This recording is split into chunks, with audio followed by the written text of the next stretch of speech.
Good morning, students. Let us begin with the brief history of English literature, where we will take up today the Romantic period, which spanned from 1785 to 1830.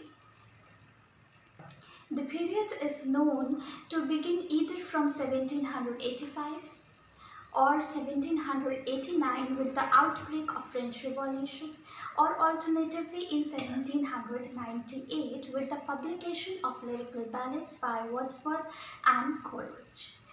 This period was actually a revolt against the neoclassical age, and it followed the literary ideals of the Elizabethan period with a difference. This period is known as the Romantic period as it exhibited the traits of Romanticism, like the freedom of imagination, yearning for past, and the passion for nature.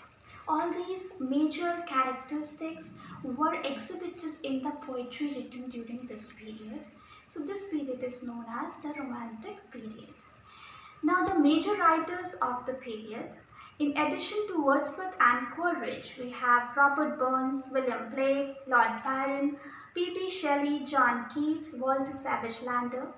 Then the prose writers, we have Charles Lamb, William Hazlitt, Thomas de Quincey, Mary Wollstonecraft, and Leigh Hunt. The novelists during this period were Jane Austen, Sir Walter Scott, and Mary Shelley. This period is also known for the writing of the Gothic romances, and the writers were William Beckford, Matthew Gregory Rhys, William Godwin, and Anne Radcliffe.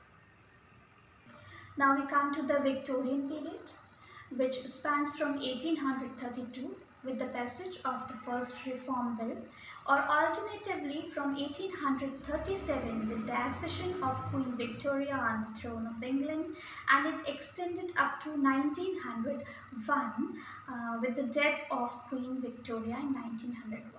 This period is known as the Victorian period as Queen Victoria ruled over England during this period. This period has been divided for convenience into three phases: early Victorian phase, middle Victorian phase, and the later Victorian phase. This era actually reflected the pressing social, economical, religious, and intellectual issues of the era. The poets who wrote during this era were Alfred Lord Tennyson, Robert Browning, Elizabeth Barrett Browning, Christiana Rossetti, Matthew Arnold, Gerald Manley Hopkins. Then we have essayists like Thomas Carroll, John Ruskin, Arnold, and Walter Pater.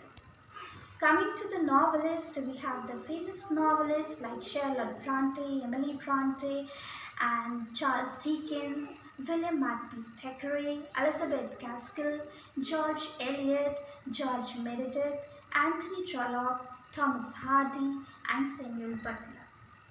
The prominent literary movements during this period which really became famous were: number one, the Pre-Raphaelite movement from 1848 to 1860.